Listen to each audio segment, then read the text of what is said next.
السلام علیکم respected viewers.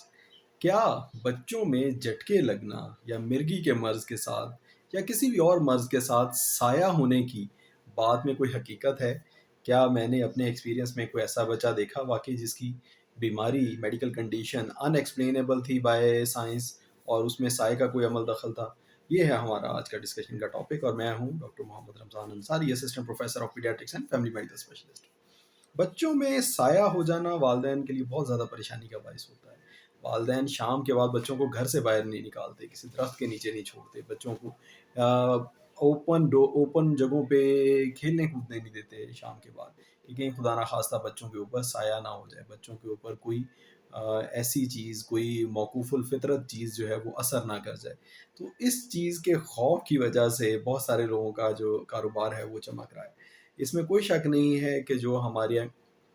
علم ہے، جو ہماری کتاب ہے، جو ہمارا جو ہے وہ کلام پاک ہے، اس کے بہت زیادہ فوائد ہیں. وہ فوائد اس طرح سے ہوتے ہیں کہ ہمیں احساس بھی نہیں ہوتا، اور ہمارے جسم کو تقویت مل رہی ہوتی ہے اس کلام سے، ان آیات سے یا ان وظیفوں سے ہمیں ہمارے جسم کو قوت مدافعت مل رہی ہوتی ہے، تقویت مل رہی ہوتی ہے، اور ہم بیماریوں سے دور ہو رہے ہوتے ہیں. اور اس قوت کے بغیر، اس قوت کی غیر موجودگی میں ہمارے جسم کے اوپر جادو ٹونا کام کر رہا ہوتا ہے، اور وہ جادو ٹونا بھی سائنٹیفکلی ایکسپلینیبل ہوتا ہے. یعنی آپ کے جسم میں موجود جرثومے تھے جو کہ آپ پہ ویسے نہیں تھے اثر کر رہے، آپ کے جسم میں موجود ایک زہر تھا جو کہ آپ کے اوپر ویسے نہیں اثر کر رہا تھا، لیکن جب آپ کے اوپر کوئی ایسا کالا جادو کیا گیا تو اس نے آپ کے اوپر کام کرنا شروع کر دیا. ہماری جو قوت مدافعت ہوتی ہے دو طرح کی ہوتی ہے. ایک ہوتی ہے انیٹ امیونٹی، یہ وہ امیونٹی ہوتی ہے جسے ہم ماڈیفائی نہیں کر سکتے، یہ اللہ تعالیٰ نے ہمیں دی ہے، اور یہ اللہ تعالیٰ کے پاس اس کا کنٹرول ہے اس کو ماڈیفائی کرنے کا. اور لیکن دوسری ہوتی ہے ایکوائرڈ، جو کہ ہم جراثیم جو ہمارے اندر جاتے ہیں، جو ہمارے اندر زہر جاتے ہیں، ان کو جب ہم تلف کرتے ہیں تو ہمارے جسم اس کو یاد رکھ لیتا ہے کہ یہ جرثومہ پہلے بھی آیا تھا، ہم نے اس کو کس طرح سے تلف کرنا ہے. تو یہ جو ایکوائرڈ امیونٹی ہے، قوت مدافعت جو ہم حاصل کرتے ہیں بعد میں، اسے تو ہمارا جسم ماڈیفائی کر سکتا ہے، لیکن جو انیٹ امیونٹی جو ہمارے جسم کے خلیوں کے اندر امپرنٹ کر دی گئی ہے اللہ تعالیٰ کی طرف سے، وہ اسے ہم کنٹرول نہیں کر سکتے. تو یہ عملیات، یہ روحانی عوامل جو ہیں، یہ روحانی وظیفے جو ہیں، یہ اس میں تو فائدہ کرتے ہیں ایسی چیزوں میں جہاں تک ہماری پہنچ نہیں ہے، جہاں تک ابھی تک سائنس کی پہنچ نہیں ہے، وہاں تک اس کا بالکل اثر جو ہے وہ ہو سکتا ہے. لیکن ایسا کہہ دینا کہ ایک مرض کسی سائنٹیفک وجہ سے تو ہے ہی نہیں، اس میں تو مسئلہ ہی جو ہے وہ خالصتاً کسی سائے کا ہے یا کسی جادو کا ہے، ایسا بالکل نہیں ہوتا. جی نہیں، بالکل غلط کانسیپٹ ہے، بالکل یہ غلط چیز ہے. اس کو میں یہاں پہ برکت کے پوائنٹ آف ویو سے بھی اس کو ایکسپلین کرتا جاؤں کہ ایک آدمی نے کہا کہ زیادہ مال ہونا برکت نہیں ہے. یہ بالکل کانسیپٹ آپ جو ہے وہ اپنے ذہن سے نکال دیں، یا میری بات سمجھیں کہ زیادہ مال ہونا برکت نہیں ہے. برکت یہ ہے کہ ایک کام جس پہ آپ کو پتا ہے کہ آپ کا 100 روپیہ لگنا تھا، وہ آپ کا 50 روپے میں ہی ہو گیا، اس چیز کو برکت کہتے ہیں. آپ باہر نکلے، آپ نے مارکیٹ جانا تھا، آپ کو پتا تھا مارکیٹ جانے آنے کا کرایہ اتنا زیادہ ہے، اور میں مارکیٹ جو چیز خریدنے جا رہا ہوں اس کی کیا قیمت 50 روپے، اور 50 روپے آنے جانے کا کرایہ ہے. آپ باہر گھر کی دہلیز سے باہر نکلے، آپ کا دوست مل گیا، اس نے کہا جی کدھر جا رہے ہیں بھائی؟ میں نے کہا جی مارکیٹ جا رہا ہوں. اس نے کہا بسم اللہ، میں بھی تو مارکیٹ جا رہا ہوں، اپنے موٹر سائیکل پہ آئے، میرے پاس بیٹھ جائیں، میرے ساتھ بیٹھ جائیں. اور 50 روپے میں آپ کی جیب میں 50 ہی روپے تھے، آپ مارکیٹ گئے، فری میں گئے، آپ نے جا کے وہ 50 روپے کی چیز خریدی اور آپ گھر واپس آ گئے. اس چیز کو برکت کہتے ہیں. مال کا زیادہ ہونا برکت نہیں ہے. اسی طرح صحت میں جو برکت ہے وہ ان عوامل سے، ان وظیفوں سے، اس کلام پاک سے جو ہے وہ ضرور انکریز ہوتی ہے. لیکن یہ کہہ دینا کہ جی بیماری صرف اس وجہ سے آ گئی کہ سایہ اور جادو ہے اور اس میں کوئی سائنٹیفک بات نہیں ہے، یہ بالکل غلط ہے. تو اس لیے آپ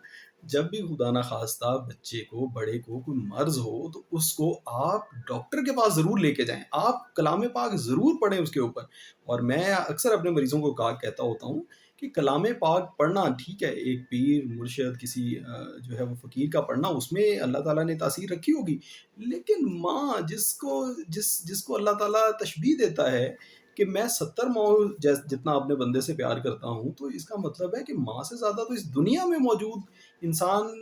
جو ہے وہ، ماں سے زیادہ تو کوئی کسی شخص کو پیار نہیں کر سکتا. تو ماں جو اپنے بچے کے لیے کلام پڑھے گی، اس میں سب سے زیادہ فائدہ ہوگا اس بچے کا. یہ دو باتیں. نمبر 3 بات، پھر بہت سارے امراض کو خالصتاً سایہ کی وجہ سے کہا جاتا ہے. جیسے مرگی کا مرض ہے، کچھ ایسی چیزیں ہوتی ہیں جس میں مرغی آنے سے پہلے یا مرغی کے دوران یا مرغی کے بعد بچے عجیب و غریب قسم کی حرکتیں کرتے ہیں، جیسے کلا بازیاں کھاتے ہیں، نظر ایک جگہ ٹھہر جاتی ہے، بچہ جو ہے وہ بیڈ سے اچھلنا شروع ہو جاتا ہے۔ یہ اس کو اورا بھی کہتے ہیں، اکٹل پوسٹ اکٹل سٹیٹ، ان ساری چیزوں کو کہتے ہیں۔ یہ سائنٹیفکلی جو ہے وہ پروون ہے کہ دماغ کے کون سے حصے کا مسئلہ ہوتا ہے تو کس طرح کے جھٹکے آتے ہیں، دماغ میں کس طرح کی پرابلمز آتی ہیں تو پھر اورا آتا ہے، یعنی جھٹکے لگنے سے پہلے محسوس ہونا شروع ہو جاتا ہے، پتہ چلنا شروع ہو جاتا ہے کہ کچھ تغیر و تبادل آنا شروع ہو جاتے ہیں جسم میں، کچھ خوشبوئیں آنا شروع ہو جاتی ہیں، کچھ آوازیں آنا شروع ہو جاتی ہیں، یا کچھ شبیہیں نظر آنا شروع ہو جاتی ہیں، کچھ امیجز نظر آنا شروع ہو جاتی ہیں۔ تو یہ سارے کا سارا جو ہے وہ سائنٹیفکلی جو ہے وہ پروون ہے، سائنٹیفکلی ڈیمونسٹریٹیبل ہے کہ ہمیں چیزیں نظر آنا، اسے ایلیوژنس کہتے ہیں، آپٹیکل ایلیوژنس کہتے ہیں۔ ہمارا دماغ سینس کرنا شروع کر دیتا ہے کہ یہاں پہ سامنے کوئی جن کھڑا ہے یا کوئی پری کھڑی ہے یا کوئی ایسی کوئی چیز کھڑی ہے جو کہ ہمیں ڈرا رہی ہے۔ تو یہ چیزیں سینس کرنا یہ سائنٹیفکلی پروون ہے، سائنٹیفکلی یہ ثابت کیا جا سکتا ہے کہ ہاں جی یہ دماغ کا کرنا ہوتا ہے اس طرح سے۔ یہ کوئی لازم نہیں ہے کہ یہاں پہ سایہ یا کوئی جن یا کوئی ایسا عمل ہو۔ پھر ہسٹیریا ایک چیز ہوتی ہے، ہسٹیریا میں اسی طرح سے ہوتا ہے، ہسٹیریکل ایپیسوڈز میں انسان جو ہے وہ اس کا جسم اس کے کنٹرول سے باہر ہو جاتا ہے، اس کا دماغ اس کے جسم کو اس طرح سے کنٹرول کر رہا ہوتا ہے کہ وہ اچھل رہا ہوتا ہے، وہ چارپائیاں اٹھا اٹھا کے پھینک رہا ہوتا ہے، اسے 8 8 10 10 بندے کنٹرول نہیں کر پا رہے ہوتے، اور ہم لوگ کہہ رہے ہوتے ہیں کہ جی سایہ آ گیا اور اس کی وجہ سے شاید اس میں اتنی زیادہ سایہ جو ہے جو باہر کی چیز ہے اس کی وجہ سے اتنی جان آ گئی ہے انسان میں۔ نہیں، ایسا نہیں، انسانی مسلز میں اتنی پاور ہے کہ انسانی مسلز اپنی ہڈی کو بریک کر سکتے ہیں، اس کو ہم اولجین فریکچرز کہتے ہیں، اپنی ہڈی کو توڑ سکتے ہیں، اتنی طاقت ہے انسانی مسلز میں۔ لیکن ہر آدمی اس پاور کو ایکسرسائز نہیں کرتا۔ جو اس پاور کو ایکسرسائز کرتا ہے ریپیٹڈلی، جس کے اوپر اس طرح کے ہسٹیریکل ایپیسوڈز آتی ہیں، اس کو ہسٹیریا کہتے ہیں اس مرض کو، جس میں جو ہے وہ خواتین پہ عام طور پہ زیادہ آتا ہے، بہکی بہکی باتیں کرنا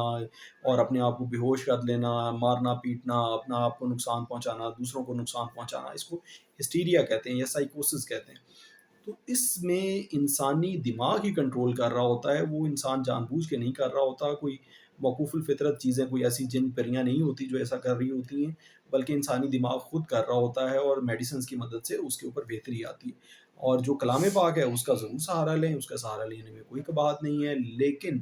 جو رانگ پریکٹسز ہیں، تعویذ باندھ دینا اور اس طرح کی چیز کرنا جس سے، جیسا کہ کالا جادو کر لینا یا کس عجیب و غریب قسم کی ہربل ریمیڈیز لینا شروع کر دینا، کوئی ایسی چیز جو کہ کھانے والی ہے وہ لینا شروع کر دینا، یہ بالکل ایک غلط ہے، غلط طریقہ کار ہے۔ اس میں نہ کوئی ایویڈنس ہے، اور بلکہ بہت غلط قسم کی اس کے اندر ہمیں جو ہے جو ہماری انفارمیشن ہے، ہم ہو سکتا ہے ہماری انفارمیشن ناقص ہو، لیکن ہماری انفارمیشن کے مطابق وہی ٹرینکولائزرز، وہ میڈیسنز دی جاتی ہیں جو بے ہوشی کے لیے استعمال کی جاتی ہیں، وہ کم ڈوزز میں یا زیادہ ڈوزز میں، کوئی میڈیسن کم ڈوز میں کوئی زیادہ ڈوز میں دی جاتی ہے، وہی ایلوپیتھک میڈیسنز جو ہیں وہ پیس پیس کے پلائی جاتی ہیں، یا بعض اوقات ایسے خطرناک قسم کے جو ہے وہ بے ہوشی والے یا نشہ آور چیزیں دی جاتی ہیں جس سے انسان کی زندگی تباہ ہو جاتی ہے، اس کا وہ اٹیک آنے تو تھوڑے کم ہو جاتے ہیں، لیکن وہ اس نشے کے اوپر لگاتار لگ جاتا ہے اور اس کی زندگی تباہ ہو جاتی ہے۔ تو یہ تھی ویورز میری آج کی گزارشات سائے کے بارے میں، اسپیشلی بچوں کے اوپر۔ سائے کا میں نے اپنے ایکسپیرینس میں آج تک کبھی کوئی اپنے 20 22 سال کے میڈیکل ایکسپیرینس میں نے کوئی ایسا بچہ نہیں دیکھا جس کی جو میڈیکل کنڈیشن ہے، جس کی کنڈیشن بیماری جو ہے وہ سائنٹیفکلی جو ہے وہ ایکسپلین نہ کی جا سکتی ہو، یعنی سائنٹیفکلی ایکسپلینیبل ہوتی ہے ہر ایک بچے کی بیماری، اور ہم جب میڈیسنز دیتے ہیں تو اس سے بہتری بھی آتی ہے۔ یہ تھی ویورز میری آج کی گزارشات، امید ہے آپ لوگوں کو اس ویڈیو سے فائدہ ہوگا، اور آپ اس ویڈیو کو لائک بھی کریں گے اور میرے چینل کو سبسکرائب بھی کریں گے۔ تھینک یو ویری مچ، السلام علیکم۔